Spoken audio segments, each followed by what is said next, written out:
And if you lose focus... Shalom, Israel. It's Chazawan. And the name of this video is, Why Does Man Need a God? I'm doing this video because every now and again, I run into a person who claims there's no need for a God. They believe that people are perfectly capable of thriving in this world by themselves without the need of a higher power. Now, you hear this type of rhetoric a lot among the so-called conscious community and others also who once believed in the Most High, but due to some tragic event in their life, they lost their faith. So the question is, why does man need a God? Now, let's start with a different question. Here it is. What's the difference between right and wrong? That's the question. Now, let's go to 1 Kings chapter 3 and verse 9. This is Solomon talking to the Most High. It says, Give therefore thy servant an understanding heart to judge thy people. Watch this. That I may discern between good and bad. For who is able to judge this, thy so great a people? So we see that Solomon believed that the Most High is the ultimate authority on deciding what is right and what is wrong. Therefore, he asked the Most High to give him an understanding heart so that he would make the right judgment calls. See, if right and wrong is based on man's opinion, then right and wrong changes depending on who you're talking to at the moment. And that's a faulty system because there's no consistency. There has to be a consistent, stabilized system that doesn't change person to person. Now, who is going to give us this system? This is Proverbs chapter 16 and verse 2. It says, All the ways of a man are clean in his own eyes. See, man always thinks that he's right. It says, But Yahawah weigheth the spirits. So the Most High knows the true motive behind what everybody does. So man thinks he's right, but the Most High knows that man is swayed according to his circumstances. Here's another one. This is Proverbs chapter 14 and verse 12.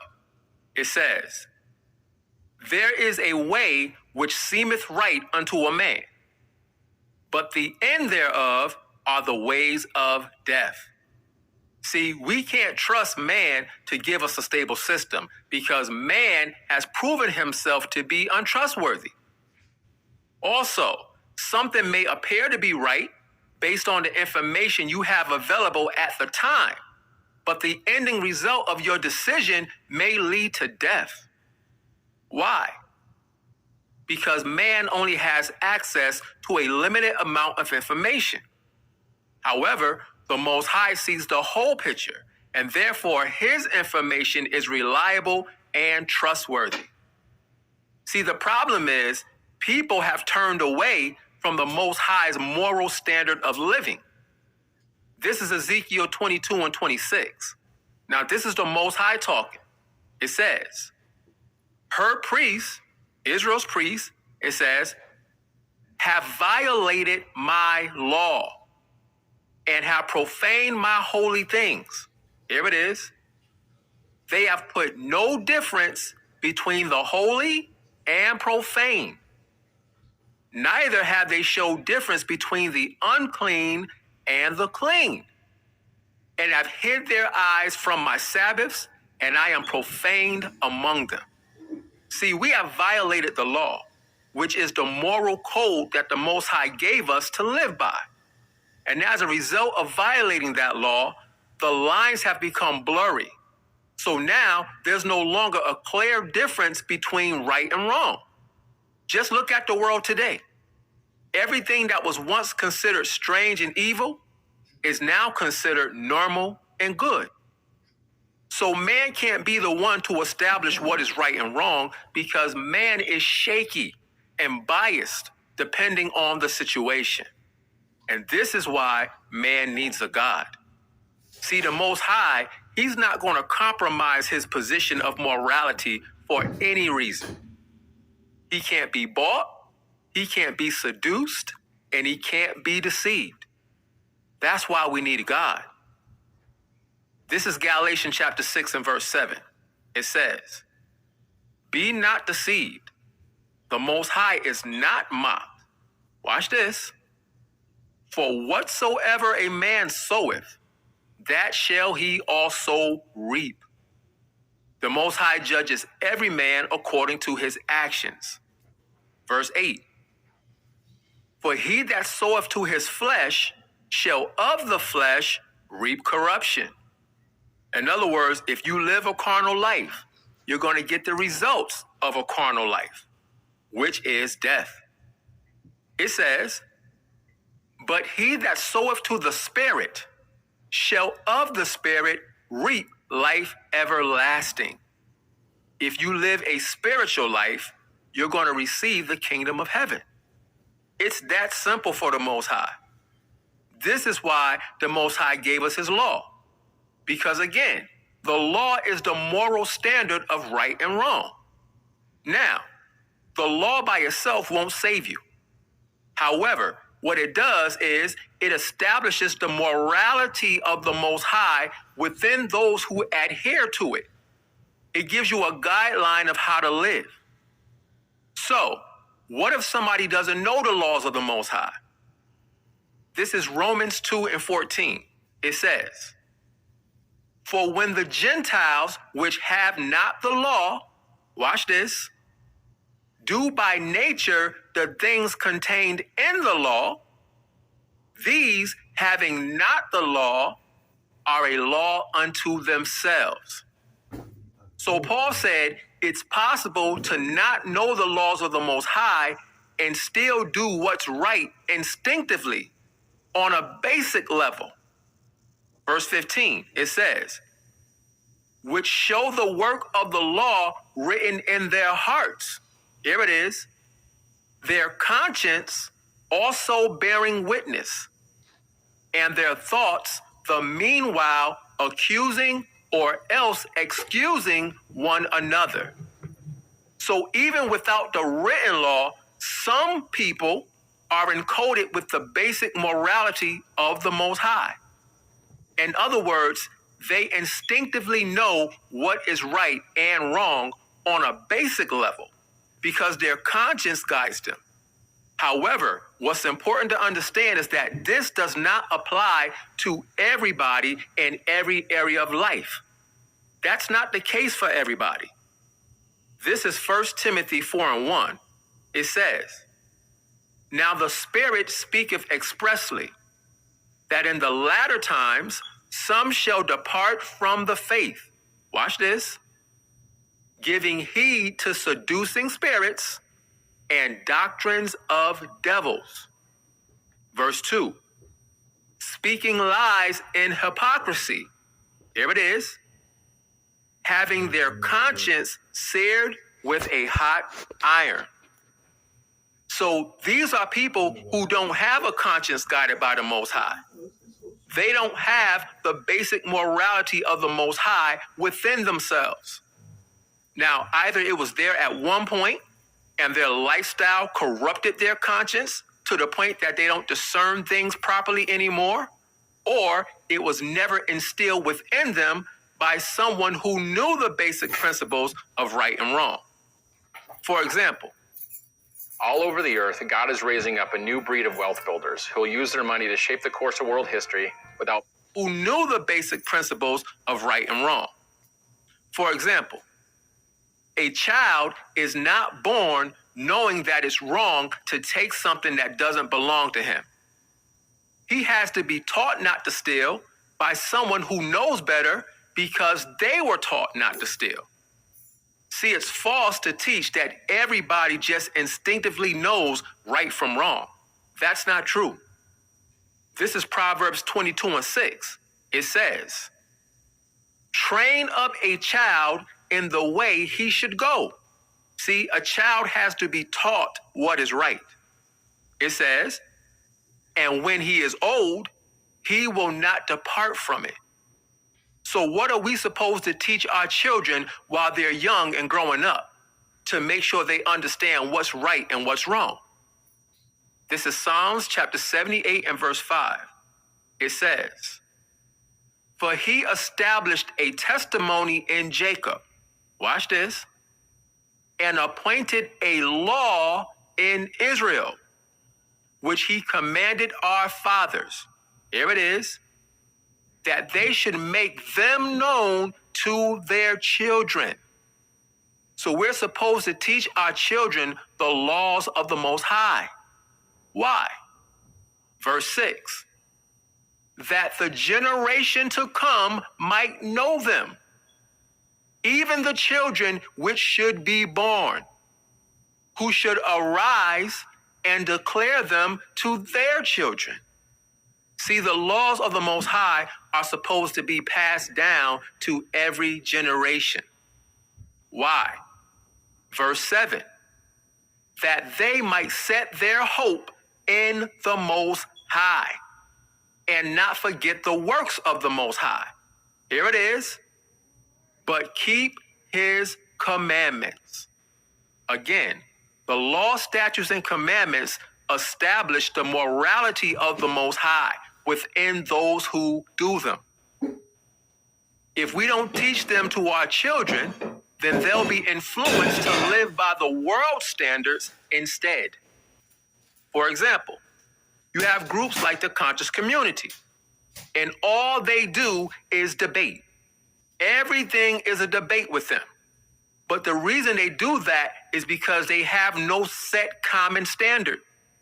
Everything is open to interpretation and based on their personal opinions.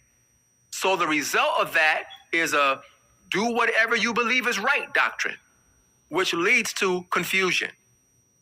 Again, this is why man needs a God, because the Most High takes all the opinions of men and makes them null and void by giving us the final say on all matters.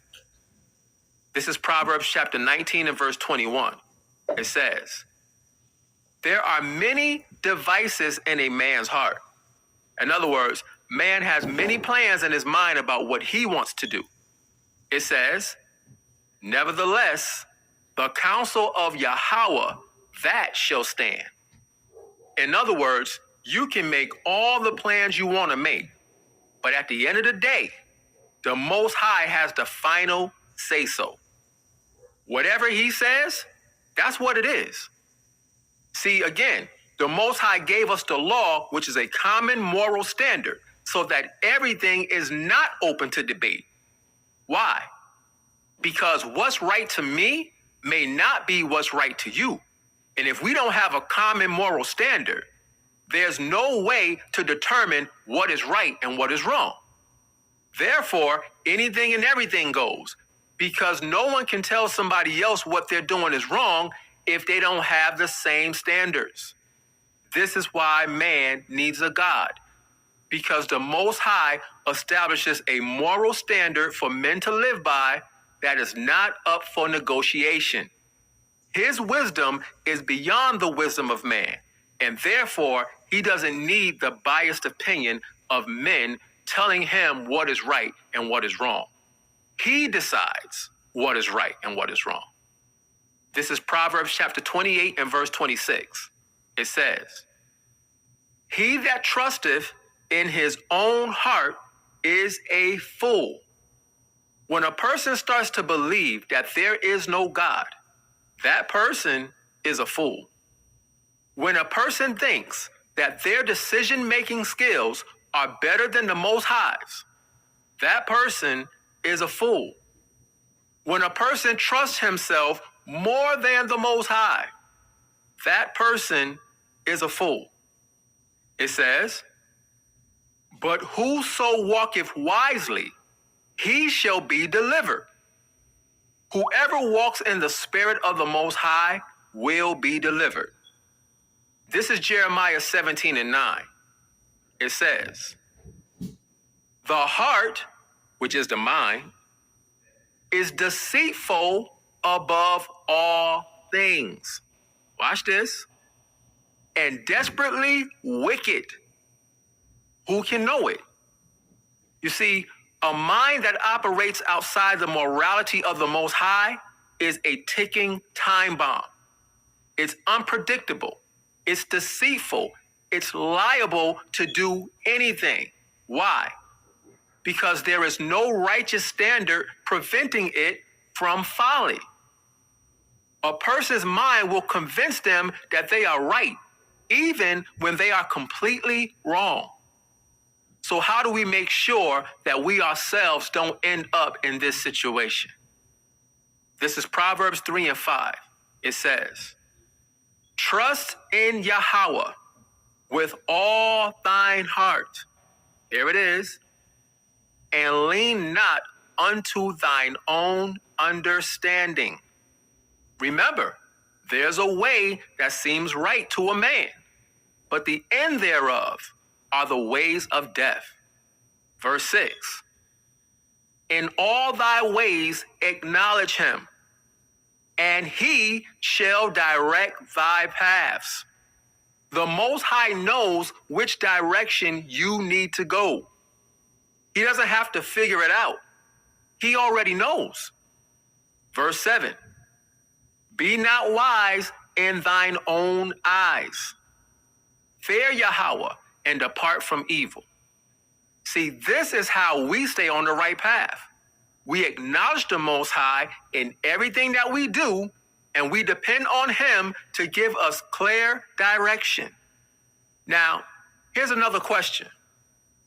Is it wrong to be a serial killer? If you say yes, why is it wrong? Well, it's wrong because the Most High said in his law, thou shalt not kill.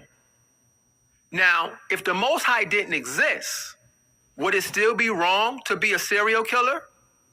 If you say yes, why is it still wrong? See, if you say man instinctively knows that it's wrong to kill, well, that's just not true, because some people are raised to be killers. They were never taught not to kill. The truth is, without the Most High establishing his law, it would not be wrong to be a killer. Because how can you tell a person he's wrong for killing someone if there's no common moral standard saying that killing is wrong? And what gives anybody the right to establish their opinion above another person's opinion? That's why man needs a God, because there has to be a set moral standard. This is Romans 7 and 7. It says, what shall we say then? Is the law sin? God forbid. Watch this. Nay, I had not known sin but by the law. So Paul said the law is what showed him what sin is. It says, for I had not known lust except the law has said, thou shalt not covet. You see, Paul said, I would have never known what lust was unless the law pointed it out and showed me that it was wrong.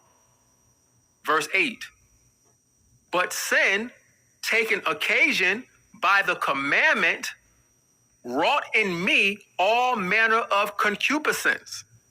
In other words, sin took the opportunity through the commandment to expose all kinds of wicked desires within me. Before that happened, I was doing all kinds of wickedness, and it all seemed okay to me in my mind. Why? It says, for without the law, sin was dead. In other words, when I didn't know the law, I was unaware that I was sinning. Sin didn't exist in my mind. I was just living my life.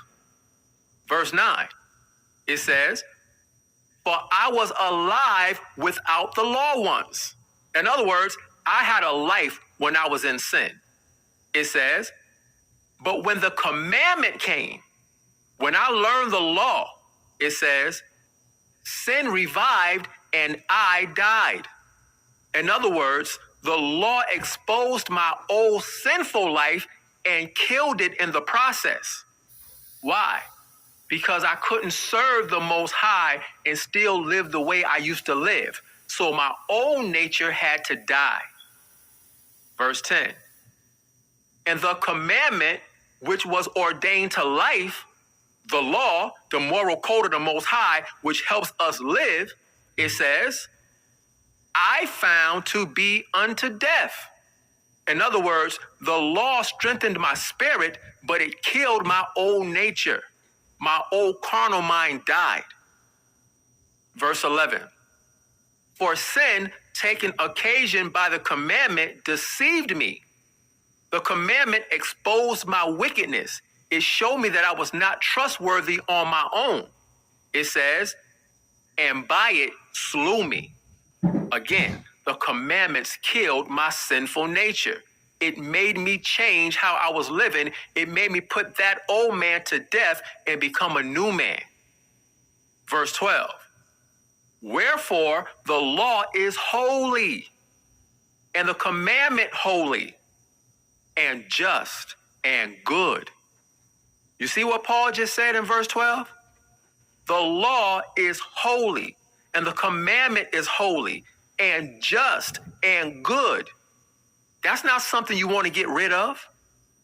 You see, the Most High gave us his moral standard as a measuring stick to keep us within the perimeters of safety. We know when we're doing right, and we know when we're doing wrong, because we have a spiritual code of ethics to determine right from wrong.